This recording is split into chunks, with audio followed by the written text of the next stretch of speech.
एक बात शेयर करूँ आपसे।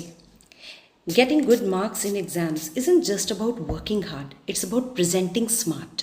तो अगर आप ये टिप्स जो मैं आपको बताने वाली हूँ फॉलो कर लें तो आप कैट कर सकते हैं extra 10 marks in your results.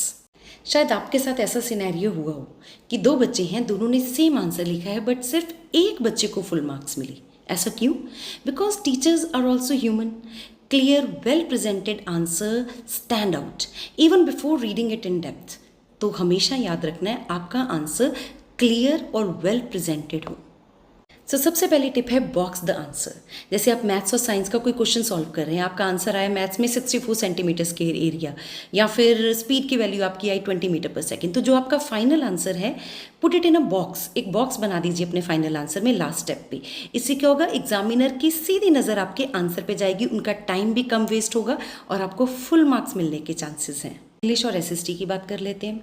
English और एसएसटी में avoid writing big big paragraphs. अगर आप पैराग्राफ्स में लिख रहे हैं तो break the paragraphs, underline the keywords. Keywords underline करेंगे तो आपका आंसर बेटर प्रेजेंटेबल दिखाई देगा। जैसे आपका क्वेश्चन आया है what are the causes of revolt of 1857, तो उसके various causes, political, economic, social causes, उनको अंडरलाइन कीजिए ताकि एग्जामिनर को सीधे सीधे आपके कीवर्ड्स दिखाई दे। अगर आपका एसएसटी का क्वेश्चन है कोई 3 मार्क्स का, तो फर्स्ट लाइन दीजिए इंट्रोडक्शन, उसके बाद 2-3 बुलेट पॉइंट्स में अपना main answer, and then last line to sum up the whole answer. Well structured होगा, मैसी कम होगा, टीचर इजीली स्कैन करके आपको फुल ऑन मार्क्स देगा। Most important is rough work and margin. Right side पे छोटा सा कॉलम बनाइए, उसमें रफ वर्क कीजिए। रफ वर्क भी आपका नीट होना चाहिए ताकि जब आप रफ वर्क में से अपनी कोई भी कैलकुलेशंस फाइनल में कॉपी कर रहे हैं तो खुद ही आपसे कोई गलती ना हो जाए। और अगर आपकी रफ वर्क में कोई कैलकुलेशंस रॉन्ग है, आपको पता लग गया, उसको क्रॉस कर दीजिए। मार्जिन ज़रूर ड्रॉ कीजिए, आपका पूरा का पूरा जो पेपर है वो नीट एंड क्लीन नज़र आएगा।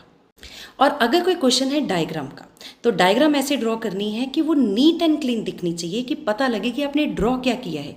All the parts of the diagram should be neatly drawn and neatly labelled, that too with pencil and block letters में। जो डायग्राम का टाइटल है वो आपने बिल्कुल टॉप पे लिखना है, बस इतना ही काफ़ी है। So what are the don'ts?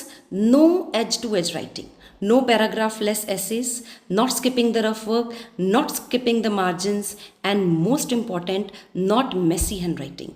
ये सब चीज़ों का ध्यान रखेंगे तो बेटर है, नहीं तो अच्छे से अच्छा आंसर भी भटक जाता है। एग्जाम में आंसर्स लिखते वक्त किस चीज़ का ध्यान रखना है आपने? ग्लू, जी give margin, L line breaks, U underline keywords, E enclose final answer.